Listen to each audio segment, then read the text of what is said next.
दोस्तों, तो हम देखने चल रहे हैं सुपर टेट सिलेबस 2022, जिसका संक्षिप्त विवरण मैं आपके सामने लेकर के आया हूं।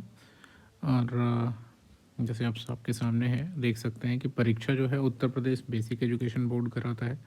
नाम है परीक्षा का सुपर टेट, और लिखित परीक्षा होगी, ये पेन और पेपर मोड में होगी। साथ में हम लोग कुछ चीज़ें देखते हैं कि इसका प्रतिरूप जो पिछले 2 एग्ज़ाम हुए हैं सुपर टेट के, उसके आधार पे हम देख सकते हैं कि एग्ज़ाम का पैटर्न क्या रहेगा। मे बी इसमें कुछ बदलाव हो सके, लेकिन फ़िलहाल ऐसे होने के चांसेस कम ही है।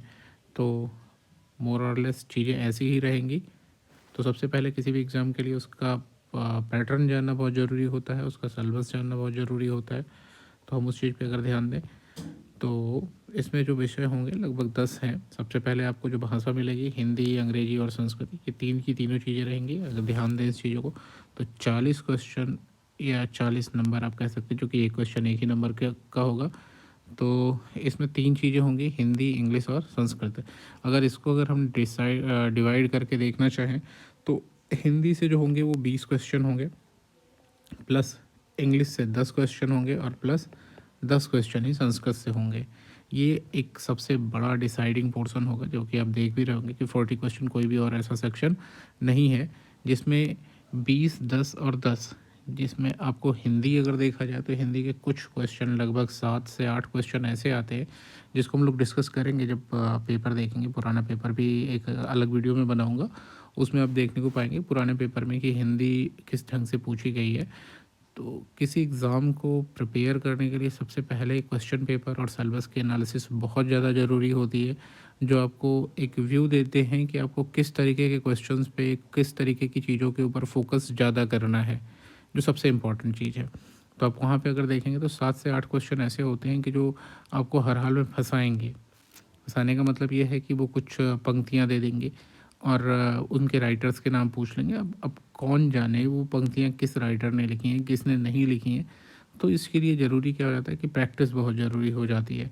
अगर आपको एज लेना है, तो बाकी एग्ज़ामिनर जो आपके कम्पिटिटर्स हैं, उनसे अगर आपको कुछ एज लेना है, तो आपके लिए बहुत ज़रूरी हो जाता है। तो इसलिए कुछ चीज़ों पर वहाँ पर हम लोग फोकस ज़रूर करेंगे। बाकी मैं आपको ये ज़रूर बताने की कोशिश करूँगा कि जैसे आप प्रत्यय पढ़ रहे हैं, उपसर्ग पढ़ रहे हैं, या कोई और चीज़ें पढ़ रहे हैं, ग्रामर की जो पोर्शन है, उनमें किन जगहों पे ध्यान दिया जाए। क्योंकि सिलेबस बहुत वास्ट हो जाता है, इन्होंने कुछ भी लिखा नहीं है, तो सिलेबस अपने आप में बहुत बड़ा हो जाता है। तो आपको फोकस करना है कि वो कौन सी जगहें हैं जो आपको परेशानी में डालती हैं। आप उन चीज़ों पे बहुत अच्छे से फोकस करेंगे।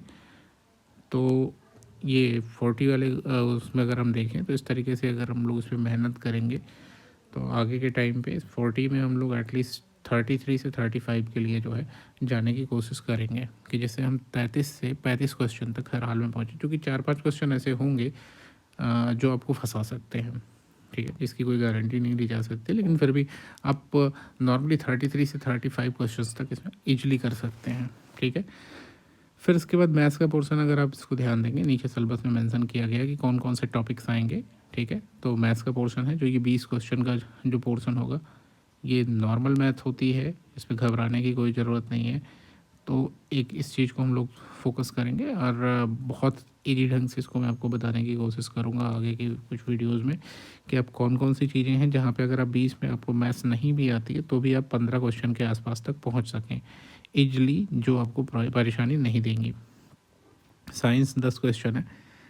साइंस के साथ में देखिए, आप पर्यावरण और सामाजिक अध्ययन है, ठीक है। देखिए, कुछ पोर्शंस को हम मिला करके देखना चाहें, जैसे साइंस, पर्यावरण और सामाजिक अध्ययन, सामान्य ज्ञान और करंट अफेयर्स, ठीक है। ये जो तीन पोर्शन हैं, इनको अगर हम 1,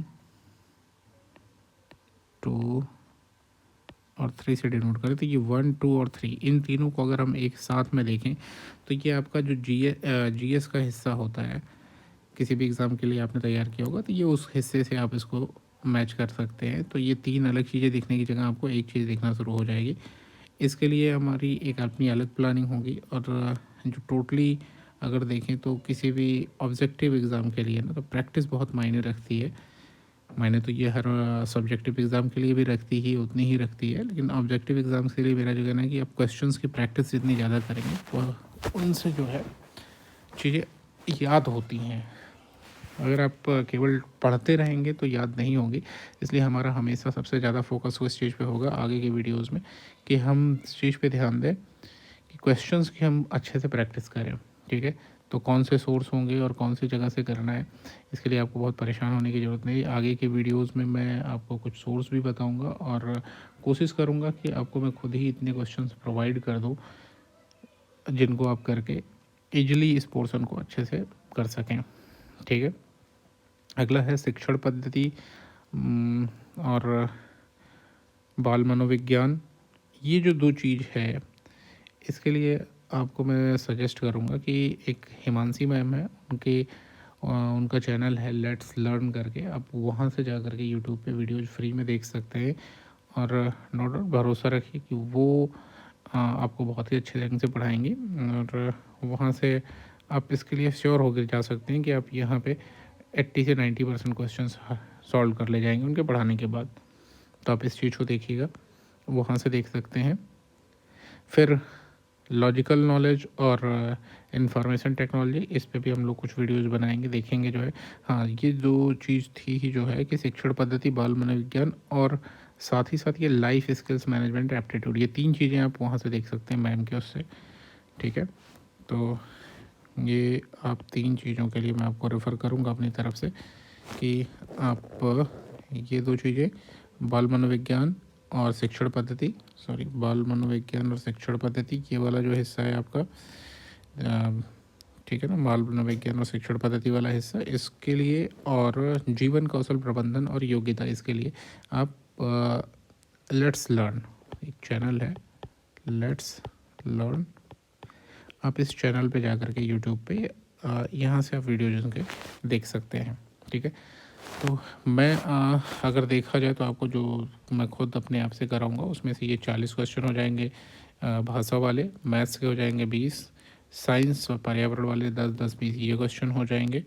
इसके बाद फिर तार्किक ज्ञान, लॉजिकल नॉलेज वाला हो जाएगा, प्रौद्योगिकी वाला हो जाएगा। ठीक है, तो ये 5-5 10 नंबर ये हो जाएंगे। ठीक है, जो मैं नहीं कराऊंगा आपको उनमें से ये है 10 नंबर का है टीचिंग मेथडोलॉजी और चाइल्ड साइकोलॉजी। ठीक है, तो टीचिंग मेथडोलॉजी और चाइल्ड साइकोलॉजी 10-10-20 ये हो जाएगा, और प्लस जीवन कौशल प्रबंधन से 10, ये 30 नंबर जो है ये आप लेट्स लर्न से देख सकते हैं। और बाकी आप जहाँ से भी आपको अच्छे वीडियोज़ मिले आप वहाँ से देखिए, पढ़ने के लिए कोई लिमिट नहीं होती है, लेकिन फिर भी मैं अपनी तरफ से पूरी कोशिश करूँगा कि बाकी 150 में 120 क्वेश्चन जो बचेंगे आपके, तो वो 120 क्वेश्चन में अच्छे से आपके कवर करूँ। ठीक है, आइए कुछ चीज़ें और देखते हैं आगे इसमें। तो सुपर टेट सिलेबस को एक बार थोड़ा सा ध्यान से देखने की कोशिश करते हैं। सिलेबस में हिंदी भाषा में व्याकरण और अपतृत गद्यांश पद्यांश है, ग्रामर कंप्रिहेंशन है, संस्कृत और इंग्लिश सब में मिला करके ये चीज़ें हैं। तो ये देखिए, ये एक ऐसा ओपन एंडेड, ये जो सिलेबस बनाया है वो ओपन एंडेड होने की वजह से जो है ज़्यादा वास्ट हो जाता है, क्योंकि व्याकरण में पूरा का पूरा व्याकरण है, तो उन्होंने कोई टॉपिक मेंशन नहीं किया है, तो इसलिए ये अपने आप में बहुत वास्ट हो जाता है। फिर भी इसको हम लोग देखेंगे कि कम से कम समय में और ज़्यादा से ज़्यादा पाने की कोशिश करें जिससे। अगला है विज्ञान वाले में देखें तो यहाँ पे भी देखेंगे आप काफ़ी चीज़ें ओपन एंडेड रखेंगे, लेकिन फिर भी जो टॉपिक्स दिए गए हैं, दैनिक जीवन में विज्ञान, गति, बल, ऊर्जा, दूर एटलीस्ट क्या लिखा है इसको, तुम बताएंगे, इसको डिस्टेंस होगा वो, प्रकाश, ध्वनि, जीवों की दुनिया, मानव शरीर, ये मोस्टली वो टॉपिक्स हैं जो छोटी क्लासेज में है, 9-10 तक की क्लासेज में जो टॉपिक्स हैं वो वही टॉपिक्स हैं, तो इनको हम लोग देखेंगे अच्छे से। गणित में आप अंकीय क्षमता, गणितीय संक्रियाएँ, दशमलव, स्थानीय मान, भिन्न, ब्याज, ये सारी की सारी चीज़ें हम लोग भी देखेंगे। पर्यावरण सामाजिक अध्ययन वाला ये जो हिस्सा है, नदियाँ, भूगोल वाला जो हिस्सा है, पृथ्वी संरचना, नदियाँ, पर्वत, महाद्वीप, महासागर, जीव, प्राकृतिक संपदा, और ये सारी चीज़ें, इनको मैं आपको बहुत ही अच्छे ढंग से कराने की कोशिश करूँगा और कम से कम समय में कराने की कोशिश करूँगा। ऐसे टॉपिक्स को चूज किया जाएगा, जैसे आप देख सकते हैं, जैसे कुछ दर्रे हो गए, कुछ वन्य अभयारण्य वगैरह हो गए, इन सब चीज़ों पे जहाँ पे जो कुछ की करंट से भी जुड़ रहे हैं, जैसे अभी कुछ ज्वालामुखी उद्गार हुए थे कुछ थोड़ा टाइम पहले जो है इंडोनेशिया में, तो ये जो चीज़ें हैं ये कुछ करंट से भी जुड़ी हुई हैं और आपकी ज्योग्राफी से भी जुड़ी हुई हैं। तो ऐसी चीज़ें क्या हो जाती है जो हाईलाइटेड होती हैं उनके आने के चांसेस ज़्यादा हो जाते हैं। तो मैं इस तरीके से लिंक करने की कोशिश करूँगा कि जो स्टैटिक पोर्शन है, स्टैटिक पोर्शन का मतलब जैसे भूगोल हो गया आपका, ठीक है ना। तो इस तरीके की जो चीज़ें हैं वो किससे जुड़े हैं, वो करंट से भी जुड़ करके हम देखें कि काफ़ी चीज़ें ऐसी होती हैं जो करंट से जुड़ी होती हैं और वही टॉपिक्स उठते हैं। तो उसको मैं लिंक करने की कोशिश करूँगा कि करंट से जोड़ करके स्टैटिक पोर्शन को भी देखा जाए, तो जिससे आपके क्वेश्चंस के आने की प्रोबेबिलिटी जो है, चांसेस जो है वो काफ़ी बढ़ जाएंगे। ठीक है। फिर शिक्षण कौशल और मनोविज्ञान के लिए मैंने आपको लेट्स लर्न रेफ़र किया। ये सामान्य ज्ञान में समसामयिक घटनाएं एक बहुत बड़ा पोर्शन हो जाता है। कुछ पता नहीं होता है कि कौन सी चीज़ें आएंगी, कौन सी नहीं आएंगी और क्या चीज़ें पूछ सकता है। फिर भी एग्ज़ाम की जो पुराने पेपर्स को हम लोग एनालाइज करेंगे उसके हिसाब से ही क्वेश्चंस और इस टॉपिक को करने की कोशिश की जाएगी कि जिससे कम समय में ज़्यादा से ज़्यादा पाया जा सके। ठीक है। फिर तार्किक क्षमता में जो है रीजनिंग वगैरह, analogy, assertion, reasoning, binary mostly लोग कर भी ले जाते हैं।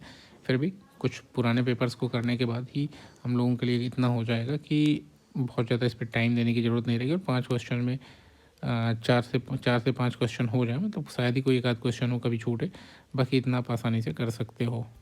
इस स्थिति तक मैं आपको लाने की कोशिश करूँगा। और तो इसका जो है सिलेबस आपको इंग्लिश में भी नीचे दे दिया गया है, तो हिंदी और इंग्लिश दोनों में हो गया। हाँ, कुछ चीज़ें और मैंने मेंशन कर रखी हैं, तो उन चीज़ों को भी आइए देख लेते हैं कि जो चयन प्रक्रिया है उसमें मार्क्स को किस तरीके से देखा जाता है। तो 40% और 60% का रखा गया है। तो आपका जो एकेडमिक है उसको 40% दिया गया है। किस तरीके से देखा जाए तो हाई स्कूल का आपका 10%, इंटरमीडिएट का 10%, 10% उसके स्नातक के मार्क्स जो है, और शिक्षण प्रशिक्षण प्रमाण पत्र जो है, जैसे आपका बीएड है, बीटीसी है, जो भी है उसका जो है 10% यहाँ पे रखा गया है। तो सिंपली ये समझने का मतलब है कि सपोज करिए कि अगर आपको हाई स्कूल में 70% मिला है तो उसका 10% अगर आप निकालेंगे 70% का, तो वो हो जाएगा 7 मार्क्स। इंटरमीडिएट में अगर आपको मान लीजिए सपोज करिए कि 65% मिला है, तो 65 का 10% क्या हो जाएगा, 10 से डिवाइड करिए तो 6.5। तो ये आपके मार्क्स बन जाएंगे जिनको आपको क्या करना है, बाद में एडअप कर लेना है। ठीक है। तो इस तरीके से आपको करना है। और आप टीईटी में अब देखते हैं तो टीईटी आपका कितने नंबर का होने वाला है, 150 मार्क्स का। आप सपोज करिए इस 150 मार्क्स में आपको कितने मिल जाते हैं, अगर 120। फिलहाल हम लोग कोशिश करेंगे कि हम लोग 125-130 तक जाए एटलीस्ट। लेकिन फिर भी अगर हम कहते हैं कि आप सपोज करिए कि आपको 120 नंबर मिलते हैं, तो 120 का आपको कितना परसेंट चाहिए, 60। तो क्या हो जाएगा, इंटू 60 और बाई 100। और इस तरीके से देखेंगे तो कितना जाएगा, 72 मार्क्स। तो 60% कितना हो जाएगा, 150 का जो है 72 मार्क्स। इस तरीके से, सॉरी 120 अगर आपको मिलते हैं तो उसका 60% हो जाएगा 72 मार्क्स। तो इस तरीके से करके हम क्या कर सकते हैं, मार्किंग निकाल सकते हैं कि हमको कितने नंबर मिलेंगे, और सबको ऐड करना होगा फाइनली। तो ये रहेगा इसके परीक्षा के जो है कि आपकी चयन प्रक्रिया किस तरीके से रहेगी, उसमें मार्किंग कैसे होगी।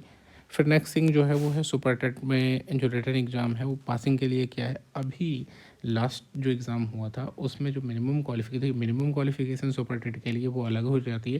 लेकिन जो कि आपको मेरिट बनाना है तो आप मिनिमम के लिए नहीं जा सकते, मिनिमम से तो आपको हायर रहना ही रहना है। प्लस मेरिट में आने के लिए आपको उससे कहीं ज़्यादा नंबर लाने की ज़रूरत है। जो लेकिन फ़िलहाल जनरल के लिए, अभी सामान्य श्रेणी के लिए जो मिनिमम रखा गया है वो क्या है, 65%। और 150 क्वेश्चन का 65% देखेंगे 97.5 आएगा। यानी आपको लगभग 98 क्वेश्चंस, 97.5 मतलब 98 क्वेश्चन आपको क्या कहेगी एक तरीके से चाहिए एग्ज़ाम को क्लियर करने के लिए, सुपर टेट के एग्ज़ाम को। और 60% जो है वो ओबीसी, एससी, एसटी और अदर कैटेगरीज के लिए रखा है। तो 60% कितना हो जाएगा, 90 क्वेश्चन। यानी आपको 90 क्वेश्चन जब आपके होंगे तो ओबीसी या एससी, एसटी, इन सब के लिए कितने चाहिए, 90 क्वेश्चंस होने चाहिए।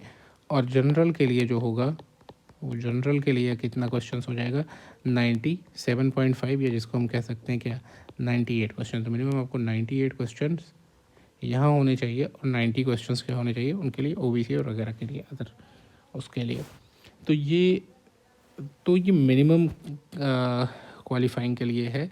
लेकिन आप फाइनली जान रहे हैं कि आपको क्या करना है, आपको मेरिट बनानी है।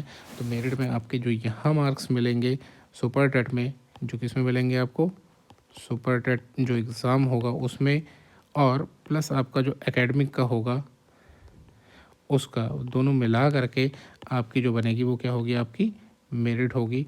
और यहाँ इस मेरिट में आने के लिए आपको, चूँकि इसमें आप कोई बदलाव नहीं कर सकते, सबसे बड़ी बात आप इस चीज़ को समझिए कि एकेडमिक में आप कोई भी चेंज नहीं कर सकते हैं। जो होना था वो हो चुका है एकेडमिक का। आप कहाँ कुछ कर सकते हैं तो वो है सुपर टेट का एग्ज़ाम, यही आपके हाथ में है और इसी को ही आपको अच्छे से करना है। आपके पास अभी लंबा टाइम है, एटलीस्ट आप मान के चलिए कि 3 महीने तो आपके पास हैं ही। तो मेरे हिसाब से आपको प्लान इस ढंग से करना चाहिए कि 2 महीने में आप अपने सिलेबस को अच्छे ढंग से कवर करें और प्रैक्टिस करें। प्रैक्टिस मस्ट है और वो डे 1 से, फ्रॉम डे 1 जो है वो स्टार्ट होनी चाहिए, जिसमें कोई भी कोताही नहीं की जा सकती है, क्योंकि बिना प्रैक्टिस के कुछ भी नहीं हो सकता। तो मेरी पूरी कोशिश यही रहेगी कि अगले वीडियोस में मैं आपको प्रैक्टिस कराऊं, लेकिन सबसे पहले जिसके बाद का अगला वीडियो होगा वो 2 साल जो पुराने 2 पेपर हुए हैं, मैं उन 2 पेपर्स को ले आऊँगा और उनको एनालाइज करने की कोशिश करूँगा आपके साथ।